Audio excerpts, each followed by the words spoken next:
i-list po namin ng participants para sa At least, ilan?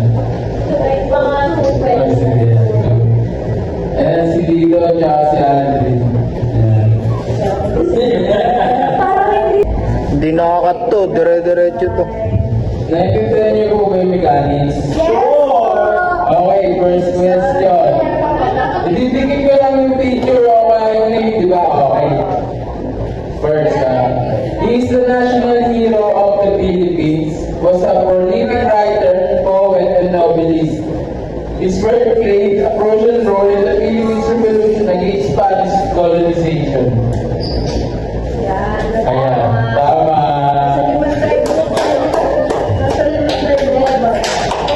Next question. What are some of Rizal's most notable works?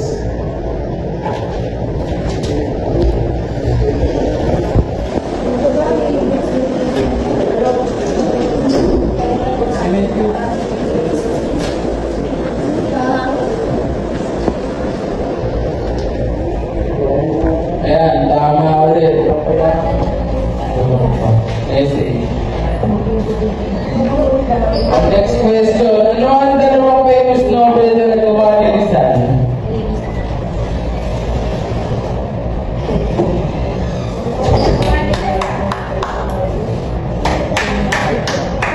Tama ba? Tama? Tama. So, poems. Lalagay niyo yung title, A Poem Encouraging Young Filipinos to Strive for Greatness.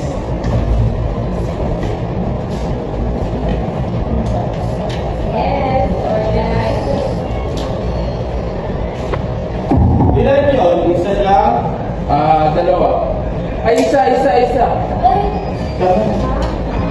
Tapos po next. Tapos next.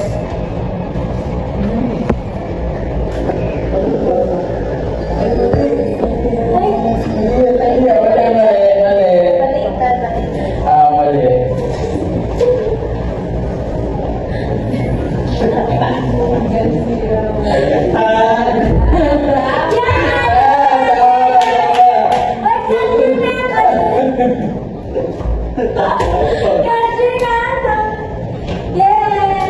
Meron pa, madami po. Teka, babasahin ko pa yan dad. A farewell poem written before his execution.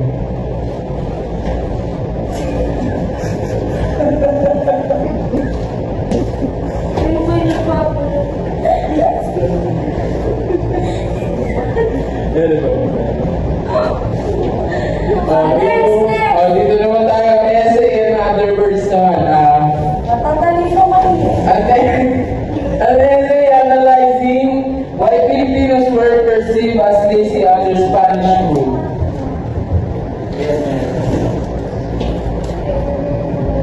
Pakat lang ng pakat.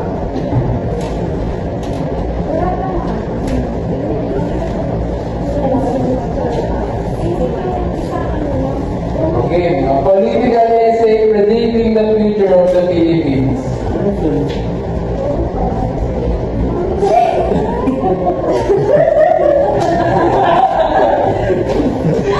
Okay, so pa, agenda empower Filipino women to seek education and independence. Tapos sa novels naman nila tayo ngayon. A novel that exposed the abuse of Spanish friars and officials in the Philippines. Ano yung spell out niya? Yes. Wrong spelling, wrong.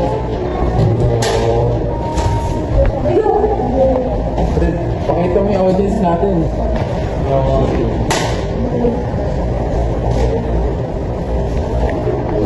Matatapos yung tayo.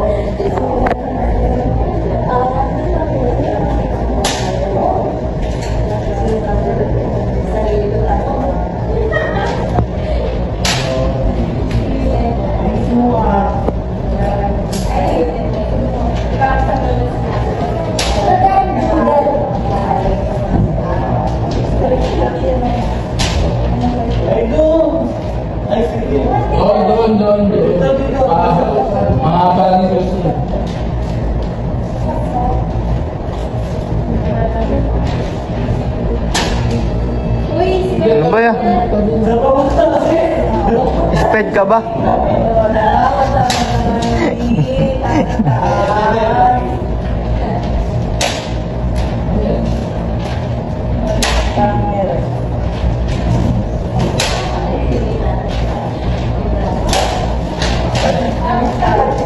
Galit ata.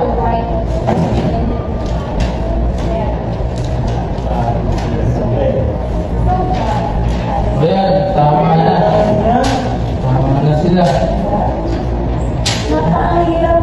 Next a sequel to Malimit-Angire, focusing on the darker and more radical themes of revolution and revenge.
Max, huwag kang maingay.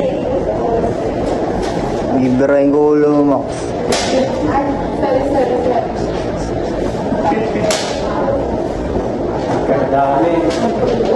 O yan, next naman, ipapakit nyo naman yung picture.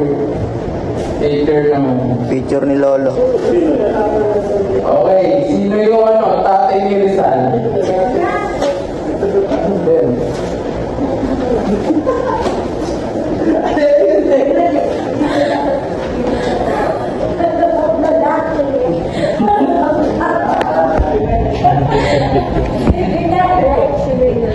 Sino yung nanay naman ni Rizal?